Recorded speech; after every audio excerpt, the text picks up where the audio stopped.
আসসালামু আলাইকুম সবাইকে। আশা করি সবাই বেশ ভালো আছেন। গত রাতের আর্জেন্টাইন ফুটবলারদের কিছু গুরুত্বপূর্ণ আপডেট আমি আপনাদেরকে এই ভিডিওতে জানাবো। শুরুতে আমি কথা বলবো মার্কো সেনসিকে নিয়ে। গত রাতে নটিংহাম ফরেস্ট এবং বর্নমাউথের যে ম্যাচটা হইছে, ওই ম্যাচের 81তম মিনিটের সময় মার্কো সেনসি মাথায় আঘাত পাইছে। মাথায় আঘাত পাওয়ার পরেও কিন্তু মার্কো সেনসি মাঠ থেকে উঠে যায় নাই। মাথায় ব্যান্ডেজ নিয়ে মার্কো সেনসি ম্যাচের বাকিটা সময় শেষ করছে। মার্কো সেনসির এই ঘটনাটা আমার কাছে একদিক থেকে তার মেন্টালিটি যেমন স্ট্রং মনে হয়েছে, অন্য দিক থেকে আমার কাছে খুবই বিরক্ত লাগছে। কারণ কয়েকদিন পরে হচ্ছে বিশ্বকাপ, আর আর্জেন্টিনার একের পর এক ফুটবলার হচ্ছে ইনজুরিতে।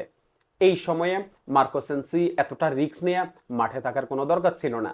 মাথায় যদি মার্কো সেনসি আবার আঘাত পাইতো, কোনো গুরুতর যদি ইনজুরি হইতো, তাহলে মার্কো সেনসি বিশ্বকাপ পর্যন্ত মিস করতে পারতো। এখন অনেকেই বলবেন যে ভাই, এরকম মাথায় আঘাত নিয়ে বা এরকম মাথায় ব্যান্ডেজ নিয়ে খেলার নজির তো আর ফুটবলে কম না। তবে এই যে বিশ্বকাপের আগ মুহূর্তে যেখানে আর্জেন্টিনার একের পর এক ফুটবলার ইনজুরিতে, সেখানে বয়তো একটু বেশিই কাজ করে।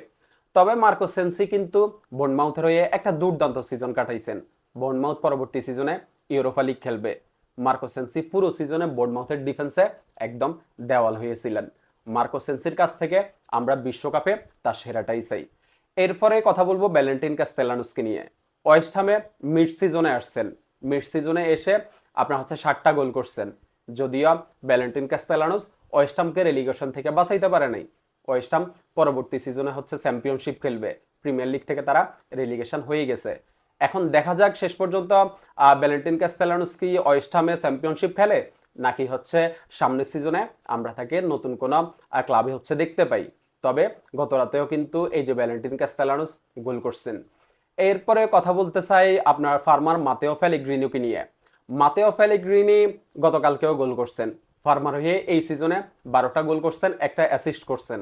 আর্জেন্টিনার বিশ্বকাপের প্রাথমিক স্কোয়াডে আপনার মাতেও পেলেগ্রিনি আছেন, যদিও চূড়ান্ত স্কোয়াডে থাকার আসলে কোনো সম্ভাবনাই নেই।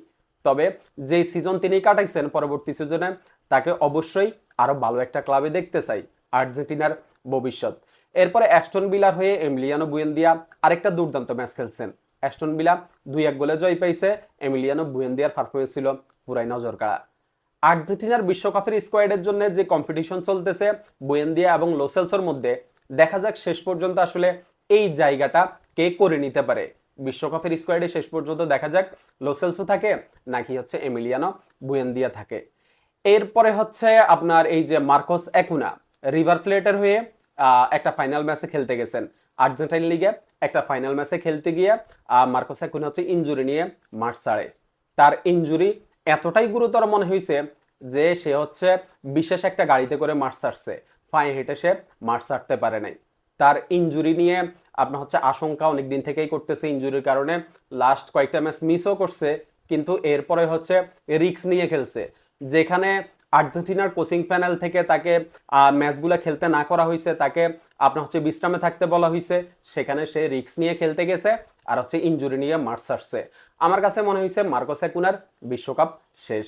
এখন দেখা যাক শেষ পর্যন্ত স্ক্যালোনি মার্কোস একুনাকে নিয়ে কি সিদ্ধান্ত নেয়, বা হচ্ছে এখন পর্যন্ত আসলে মার্কোস একুনার ইনজুরি কতটা গুরুতর এই সম্পর্কে বিস্তারিত কোনো আপডেট পাওয়া যায় নাই। পাওয়া গেলে অবশ্যই আপনাদেরকে জানাবো। এরপর হচ্ছে রোমার ফাউলো দিবালা। ফাউলো দিবালা রোমার হয়ে সর্বশেষ 3 ম্যাচে 4টা অ্যাসিস্ট করছেন। কি দুর্দান্ত ফর্মে আছেন। সিজনের শেষের দিকে এসে ফাউলো দিবালা নিজেকে প্রুভ করতেছেন। ইনজুরির কারণে এই সিজনে বেশিরভাগ ম্যাচে হচ্ছে ফাউলো দিবালা খেলতে পারেন নাই।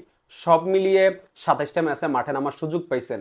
যদিও এই 27টা ম্যাচে হচ্ছে ফাউলো দিবালা কিন্তু পুরোপুরি 90 মিনিট খেলার সুযোগ পান নাই। বেশিরভাগ ম্যাচে ফাউলো দিবালাকে সাব হয়ে মাঠে নামতে হয়েছে। পাওলো দিবালা রোমার হয়ে এই সিজনে 3 গোল করছেন, 7টা অ্যাসিস্ট করছেন।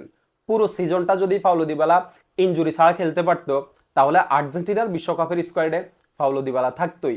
এটা নিয়ে আসলে কোনো সন্দেহ নাই।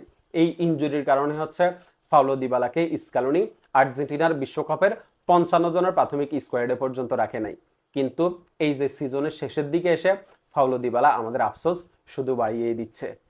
আর আপনার হচ্ছে মাতিয়াস সোলে রোমার হয়ে আরেকটা দুর্দান্ত ম্যাচ খেলছেন।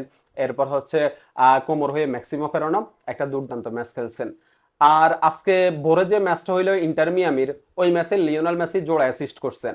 লিওনেল মেসি আগুন ফর্মে আছেন, আগুন আগুন ফর্মে। সর্বশেষ আপনার হচ্ছে 5টা ম্যাচে 12 গোলে অবদান রাখছেন, 5টা গোল 7টা অ্যাসিস্ট।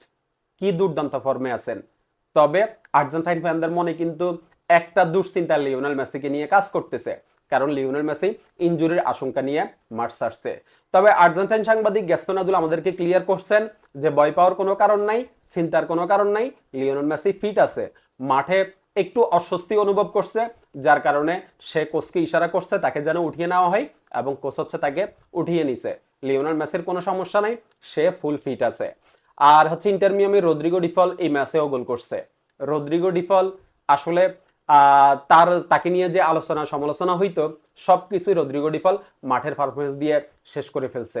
ধারাবাহিকভাবে রদ্রিগো ডিফল এই সিজনে ইন্টার মিয়ামির হয়ে পারফর্ম করছে। এখন রদ্রিগো ডিফলকে নিয়ে আর কোনো আলোচনা সমালোচনার সুযোগ নেই। রদ্রিগো ডিফল হচ্ছে আর্জেন্টিনার শুরুর একাদশেই থাকবে। ম্যাকঅ্যালিস্টার, এনজো ফার্নান্দেজের সাথে আর্জেন্টিনার মিডফিল্ডে রদ্রিগো ডিফল থাকবেই, এটা নিয়ে এখন আর কোনো সন্দেহ নাই। আশা করি বিশ্বকাপে রদ্রিগো ডিফল তার সেরাটাই দিবে। আর এই ছিল গত রাতের আর্জেন্টাইন ফুটবলারদের গুরুত্বপূর্ণ কিছু আপডেট। ধন্যবাদ সবাইকে।